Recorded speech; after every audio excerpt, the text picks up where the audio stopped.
Reporte 100. Tengo en la línea telefónica, y le agradezco mucho que me tome la llamada, al profesor del Centro de Estudios Sociológicos del Colegio de México y un experto en el tema educativo, Manuel Gil Antón. Manuel, ¿cómo está? Buenos días. ¿Qué tal, Tirso? Muy buenos días.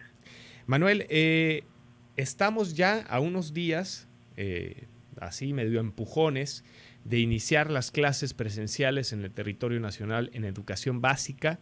En las conferencias matutinas el día de ayer y hoy estuvo presente pues una amplia comitiva, entre ellos y ellas la actual secretaria de Educación Pública, Delfina Álvarez, quien ayer presentó, Manuel, un decálogo de medidas que son las que se tomarán o que serán principales para garantizar la seguridad de los alumnos y de las alumnas.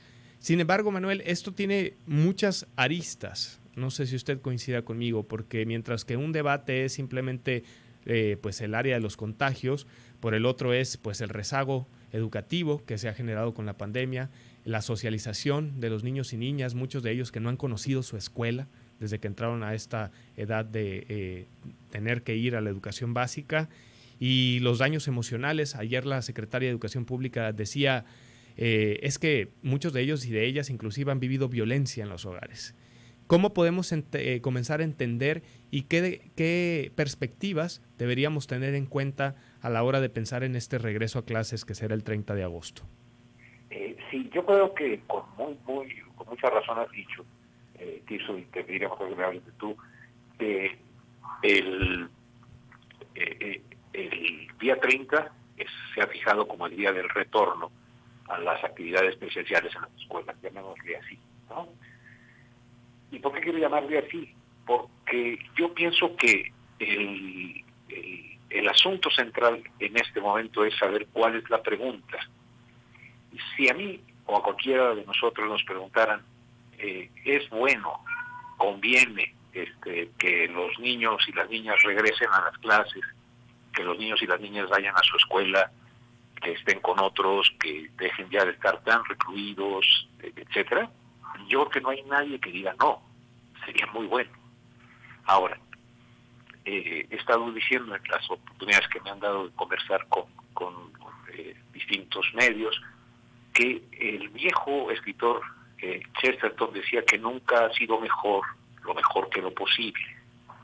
Entonces, la pregunta, ¿es mejor las clases presenciales, el retorno a la escuela, la convivencia, todo esto que ha señalado? Sí. Ahora, ¿eso es posible? Entonces ya la pregunta no es sobre sí o no sería bueno, sino cómo es factible, cómo es posible hacerlo. Y ahí hay que reconocer que yo creo que lo que el 30 de agosto y desde ahora tenemos que ir pensando es cómo hacemos que sea factible, seguro, en la medida de las posibilidades, y sobre todo, cómo hacemos para que ese retorno, al ser ordenado, responsable, paulatino, fructifique en que mejore la calidad de vida de las niñas, los niños, de las familias y de todos los que están asociados también de muchas maneras a las escuelas. Entonces, yo diría, la gran pregunta es cómo, y en esa pregunta creo que las madres y padres de familia y las y los maestros de cada escuela y de ciertas secciones semejantes en sus condiciones son los que tienen la mejor respuesta para poder hacer el proyecto específico. En otras palabras, yo creo que México es tan diverso, tan distinto, es tan distinto que vuelva el preescolar o la primaria o la secundaria, la prepa o la universidad. Es tan distinto que ocurra cuando van a estar hoy a 36 grados para poder hacer actividades fuera del salón, o en Mexicali, que estuvieron cerca de 45 o 50 hace tiempo, que si es en Metepec, en Toluca, o si claro, es en una comunidad de Oaxaca. Aún en ese pequeñísimo, nada más en esa pequeña variable clima, encontramos una gran diversidad en México. Entonces, a mí me parece que la mejor propuesta que yo he escuchado de los profesores y de las profesoras con los que converso es: hagamos proyectos que en el contexto específico sean factibles y sí conduzcan al retorno de una actividad social muy importante para corregir algo. Durante año y medio casi hemos tenido una escolarización remota de emergencia.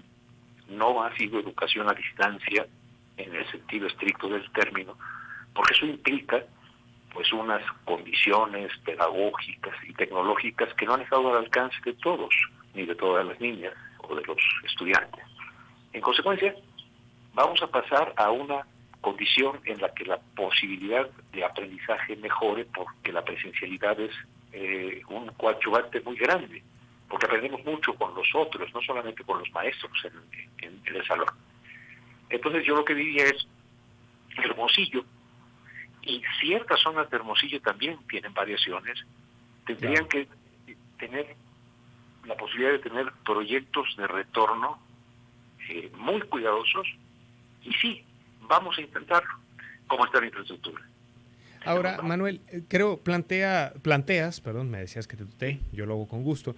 Manuel, me decías, esto que estás planteando en este momento, pues atiende, digamos, a proyectos regionales, ¿no? O sea, que atiendan la realidad de los municipios, de la región, en este estado de Sonora. Mencionabas bien el aspecto, por ejemplo, del clima, que aquí es fundamental, o sea, es decir, ahorita en verano pues estamos en lluvias y por eso no tenemos tan altas temperaturas, pero regularmente estamos entre los 42 y 46. Ahora, ¿no llegamos un poco tarde a la discusión?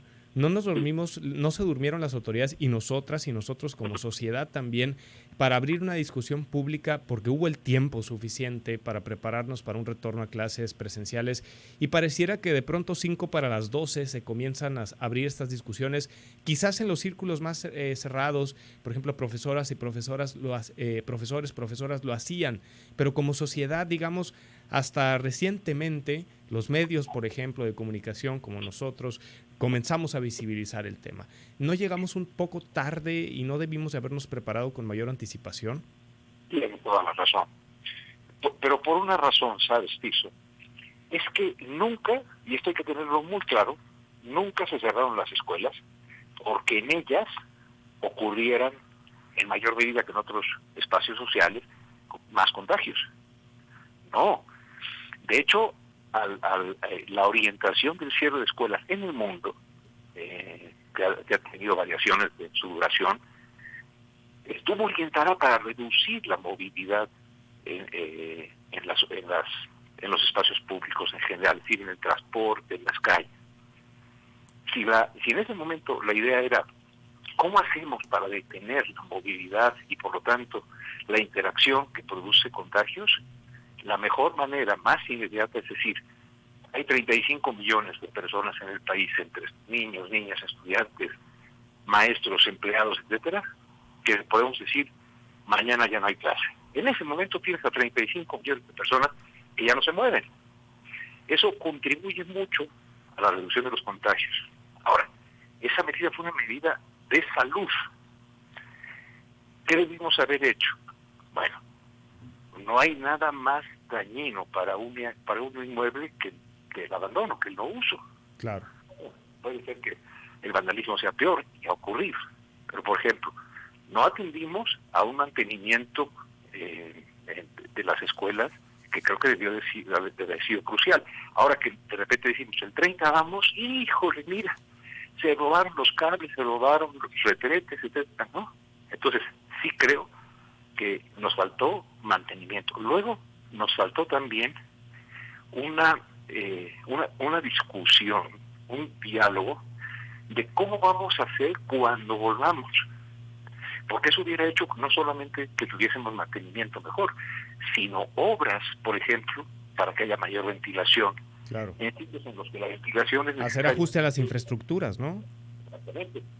Y otra, crucial, ¿y cómo le vamos a hacer para que no volvamos como si regresáramos de vacaciones? Regresamos de 1 año y medio de falta de actividad en la escuela. En consecuencia, ¿cuál es el nuevo programa de estudios en cada uno de los niveles que permita centrarnos en lo fundamental del aprendizaje necesario y que nos dé oportunidad de recuperar los aprendizajes que no se lograron por distintas circunstancias, entre ellas la gran desigualdad en el acceso a la tecnología. Ahora, Manuel, estamos platicando con Manuel Gil Antón, él es profesor del Centro de Estudios Sociológicos en el Colegio de México y especialista en temas educativos. Manuel, me dices esta parte, y te interrumpo porque me parece fundamental, pues el presidente López Obrador recién anunció que se van a editar los contenidos de los libros de educación pública al considerarlos neoliberales.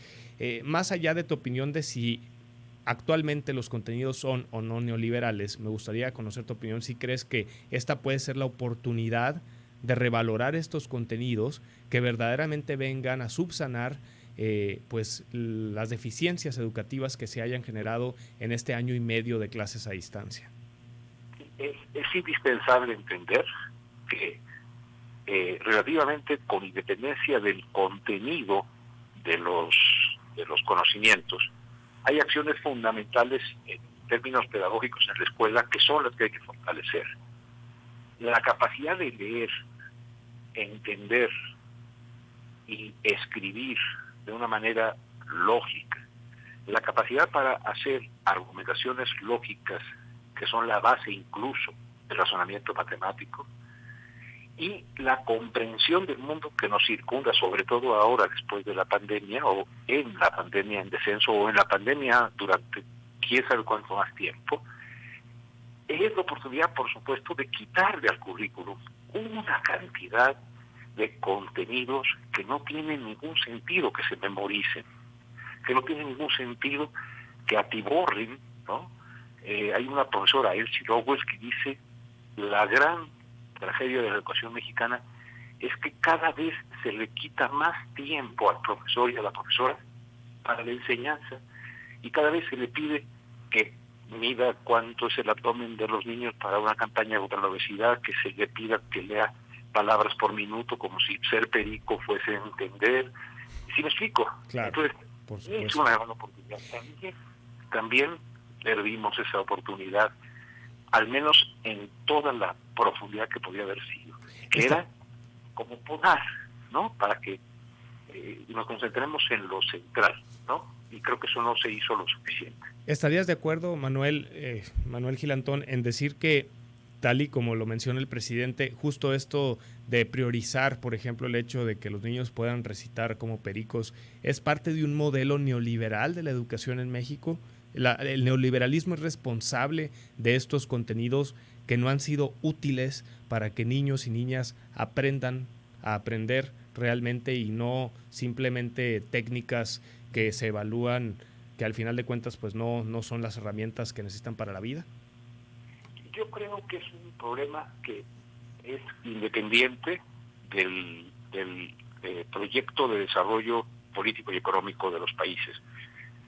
El mejor autor para esto es Paulo Freire, un pedagogo brasileño muy importante, sí, que decía que hay una educación bancaria que consiste en conseguir que los niños y las niñas son cubetas.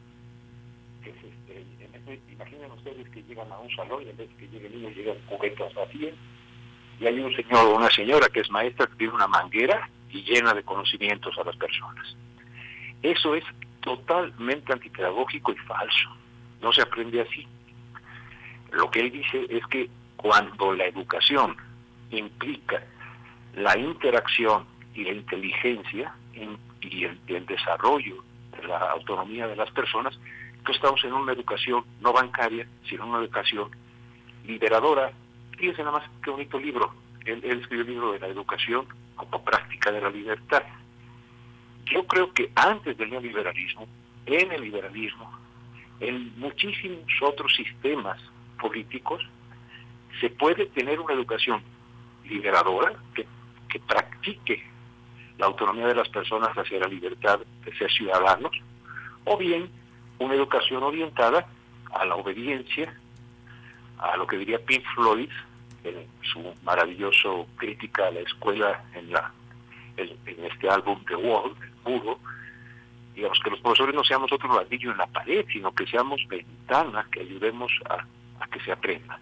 Claro. No creo entonces que haya que imputar al neoliberalismo una cuestión pedagógica que es muchísimo más amplia, casi yo te diría centenaria, que es esta educación enciclopédica pasiva. Ahora, los contenidos pueden orientar a una educación que conduzca a la instrucción para el trabajo y ahí se quede, o una educación que te conduzca, sí, a la capacitación para el trabajo, pero también para comprender el mundo en que vivimos y para ser críticos del mundo en que vivimos. Ahí sí, los proyectos políticos educativos juegan, ¿no?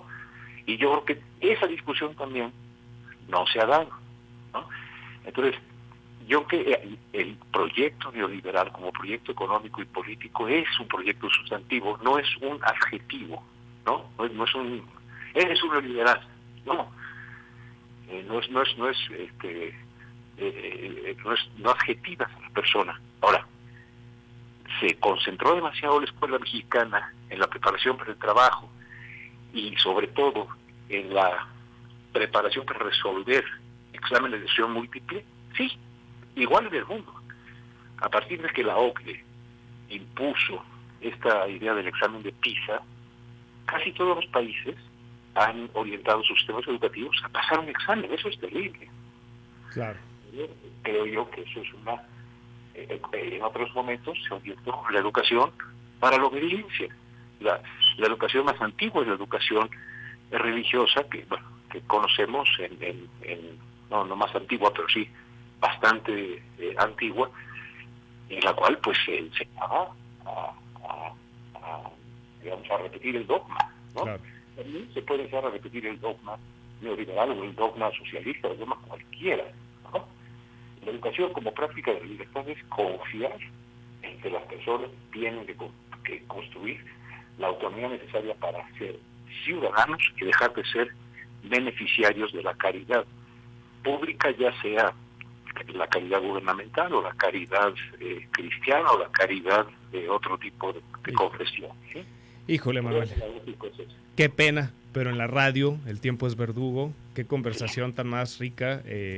Me da mucho gusto tener la oportunidad de coincidir contigo y con opiniones tan valiosas para estos momentos en los que vivimos, y te agradezco mucho que hayas tomado el tiempo de atender esta llamada. Cuantas veces quieran, y de veras un abrazo a todos, mucha salud y mucha inteligencia para ver cómo volvemos. Excelente, igualmente un fuerte abrazo, Manuel Gilantón. Gracias. Hasta luego. Reporte 100.